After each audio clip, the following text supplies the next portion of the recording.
dawn in a European capital. A missile hits a block of flats. The blasts destroyed apartments across 3 floors.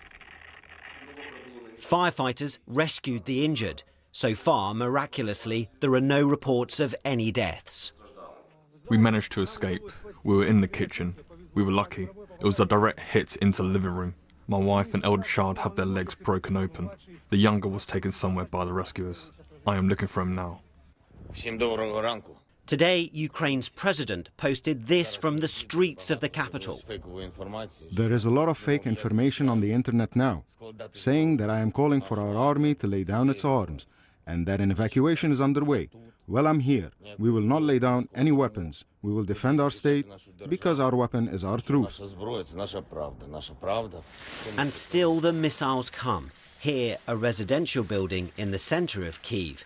It's not clear if there were any casualties.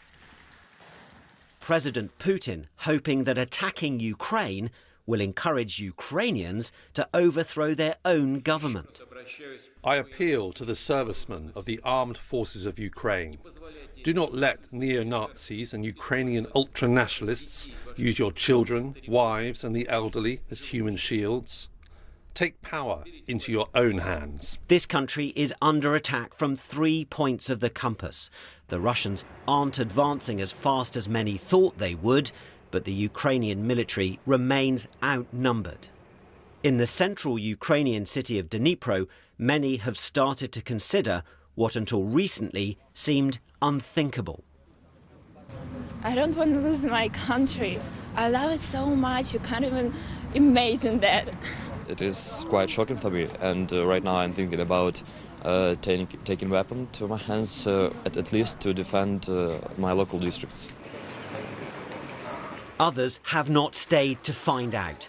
Tens of thousands here crossing into Poland in the west, and on Ukraine's southern border into Romania too. Kyiv's civilians now direct targets in their own homes. Ukrainian forces are stalling the Russian advance. The fear must be that in an effort to break their resistance, President Putin may order a yet more brutal assault. Angus Crawford, BBC News. And let's go now to our chief international correspondent, Lise Doucet, in Kyiv. And Lise, as we saw in the headlines, the security situation is such that you and many others throughout the capital are having to take shelter in basements. What's the latest you're hearing about the situation above ground? Yes, the air raid sirens are sounding at regular intervals now, with a stern warning that civilians, residents of the city should take shelter. It's not an idle warning. There are reports now of fighting on the edges of the city. The main highway running east-west was a war zone last night as Russian forces have tried to advance. There's been missile attacks in the early hours of the morning against the southwest of the city, rather. We've been reporting about this residential complex, this long tower block, which was hit despite President Putin's promise that civilians would not be targeted, just military infrastructure. But as always in these wars, it's not just about the troops in the trenches, it's about the lives being shattered of people. And just like we've had to take refuge in a basement, right across the city of some 2.8 million people, people are taking to the metro stations, taking to safe shelters, going underground in kindergarten, schools, and their own homes. We met so many families yesterday when we went out. Some were trying to leave the city. Some were sending their elderly relatives away to somewhere safer. Everyone trying to find somewhere to hide. But in the midst of this, too, there is defiance of so many Ukrainians signing up to fight. There's an office very close to this basement where people have been getting guns, signing up even at this hour to fight for their future, for their family's future, and indeed for the very existential future of their own country.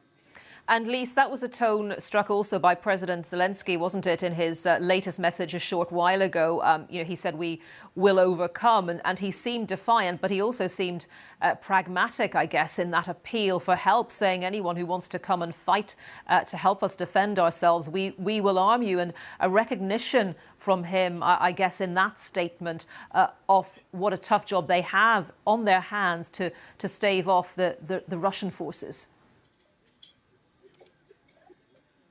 And these we call them asymmetric warfare, where one side seems hopelessly outnumbered, outgunned by the other.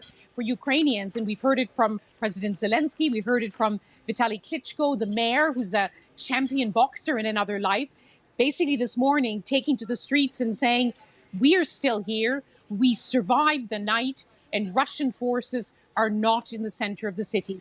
Just surviving is seen as a success. But of course, this is just the beginning of what could be a very long, drawn-out battle. And President Zelensky, former comedian, as many people like to mention, but now he's a wartime president. And I know from being here for many weeks that hardly a day goes by, and sometimes twice a day, he addresses the Ukrainian people directly in one very emotional speech. Before the invasion began, in fact, hours before, he appealed directly to the Russian people. He switches from Ukrainian language to speak to his people, then switches to Russian to speak directly to the Russian people, urging them not to wage in war against their neighboring. There's so many deep personal historical connections between the Ukrainian people and the Russian people, not in that same way that President Putin has said that the country should not exist because it's an inexorable part of Russia itself. But yes, he has used these messages calling on citizens to remain calm. That has been his mantra for many weeks now, and he's still saying that at the same time as his defense ministry is urging people to sign up, no combat experience necessary.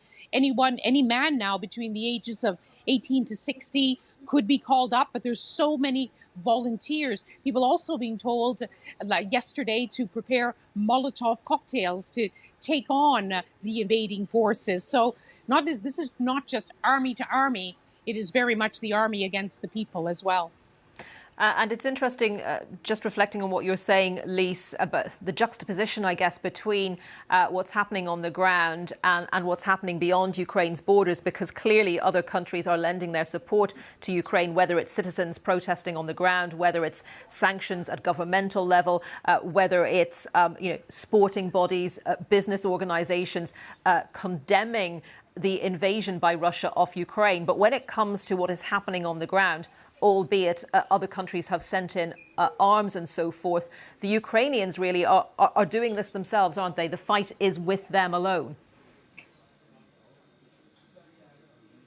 It's quite an extraordinary moment of history. It's a moment where we are reminded hour after hour, day in, day out, it matters. It matters most of all to the people of this country now under attack.